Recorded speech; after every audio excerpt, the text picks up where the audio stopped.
AC কিংবা বৈদ্যুতিক পাখা কোনোটিই নেই, তবুও প্রাকৃতিকভাবে মসজিদের ভিতরে থাকে হিমশীতল পরিবেশ। অসাধারণ স্থাপত্য ও নকশার কারণে ঢাকার উপকণ্ঠে অবস্থিত এই গোলাপি রঙের স্থাপনাটি টাইম ম্যাগাজিনের বিশ্বের শ্রেষ্ঠ 100 স্থাপনার মধ্যে স্থান পেয়েছে।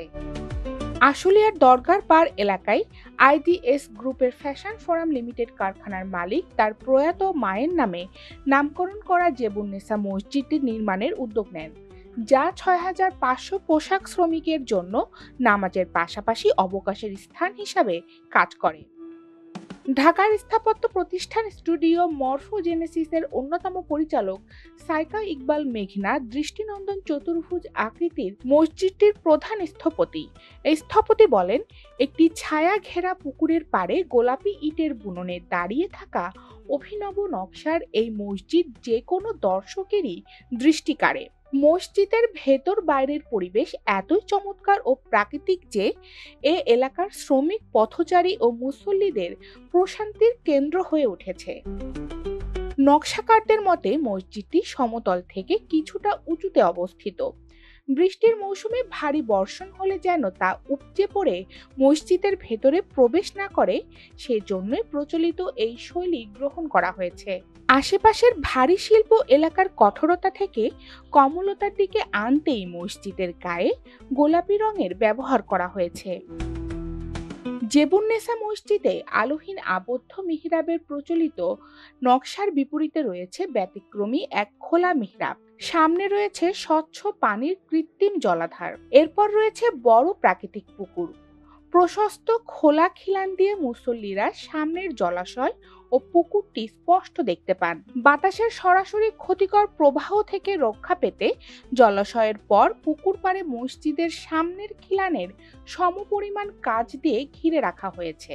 আমাদের এই মসজিদটি হলো আমাদের আইডিএস গ্রুপের মালিকের এমডি স্যারের মায়ের নামে করা হয়েছে জীবন্নেসা মসজিদ।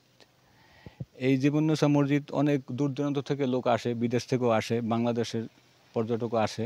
মসজিদের চারপাশের দেয়ালগুলোতে রয়েছে অসংখ্য আয়তাকার ছিদ্র, যা দিয়ে আলো বাতাস প্রবাহিত হয়। ছোট ছোট ছিদ্রের মধ্য দিয়ে পরিশোধিত আলোর মিছিল যেন মসজিদের ভেতরে ঝাড়বাতির আবহ তৈরি করে। প্রাকৃতিক বায়ু চলাচলের জন্য মসজিদের সামনে পেছনে আধখোলা কাঠামো রয়েছে, যা একই সঙ্গে সূর্যের সরাসরি আলো ও বৃষ্টি থেকে নিস্তার দেয়। ভেতরের কাঠামো গোলাকার হয়ে উপরে উঠে বিশালাকার অগভীর গম্বুজ তৈরি করেছে। মাঝখানে কোনো স্তম্ভ নেই।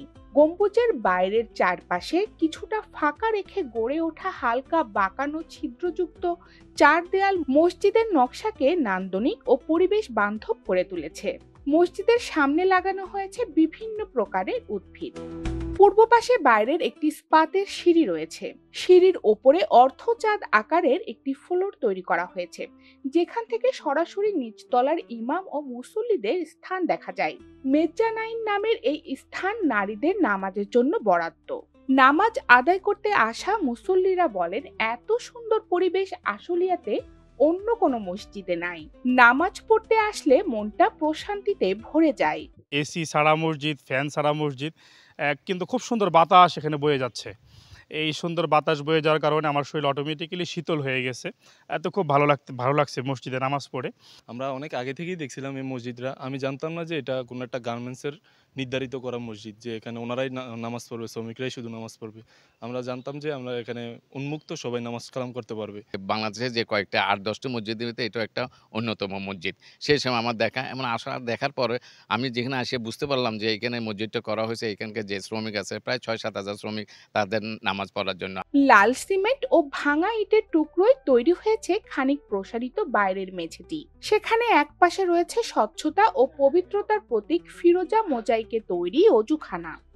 কিছুটা নিচু আলাদা ছাদে নির্মিত হয়েছে অজুখানাটি, যেখান থেকে পাশের বড় পুকুরটি স্পষ্ট দেখা যায়। পূর্ব পাশের মাটির উঠোনে গজাচ্ছে সবুজ ঘাস।